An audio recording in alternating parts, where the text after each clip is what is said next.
अस्सलामु अलैकुम वरहमतुल्लाहि वबरकातुहू। हम अपने चैनल पे एक बार फिर आप भाइयों को खुशामदीद कहते हैं।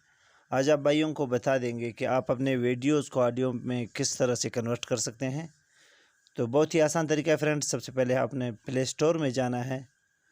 प्ले स्टोर में जाने के बाद फ्रेंड्स आपने वीडियो टू MP3 कन्वर्टर इसको डाउनलोड कर लेना है। हमने ऑलरेडी इसको डाउनलोड कर लिया है फ्रेंड्स। इसको ओपन कर लेना है। ओपन कर लेने के बाद फ्रेंड्स आपको यहाँ पे नज़र आ रहा है चूज़ फाइल, तो आपने इस पर क्लिक कर लेना है फ्रेंड्स। इस पर क्लिक कर लेने के बाद किसी वीडियो को हम इस तरह से क्लिक कर लेंगे। उसके बाद फ्रेंड्स आपने क्या कर लेना है, यहाँ से इसको जो है MP3 के बहुत सारे जो है साइज़ में आप इसको रख सकते हैं। 128 जो बेहतरीन साइज़ है इस पर आप रख सकते हैं इसको। तो MP3 पे जैसे ही इसको रखेंगे तो फिर इस यहाँ से कन्वर्ट का ऑप्शन है, इस पर आप क्लिक कर लेंगे। थोड़ा सा वेट कर लेंगे, आपका जो है वीडियो ऑडियो में कन्वर्ट हो जाएगा।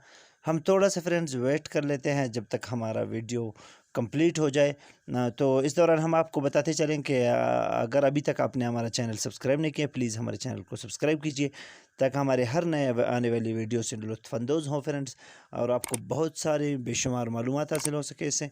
तो उम्मीद करते हैं आप हमारे चैनल को सब्सक्राइब कर लेंगे और साथ में बेल के आइकन को दबाकर ऑल पे क्लिक कर लेंगे, और उसके साथ फ्रेंड्स हमारे वीडियो को लाइक भी कर लेंगे। तो हमारा जो है फ्रेंड्स आप देख सकते हैं वीडियो जो है कंप्लीट हो चुका है ऑडियो इसका फ्रेंड्स। इस तरह से हम इसको जो है प्ले कर रहे हैं आपके सामने। तो आपको नज़र आ गया फ्रेंड्स ये कन्वर्ट हो चुका है। तो मिलते हैं इंशाल्लाह इसी तरह के नेक्स्ट वीडियो में। तब तक के लिए हमें इजाज़त दीजिए। अल्लाह हाफिज़।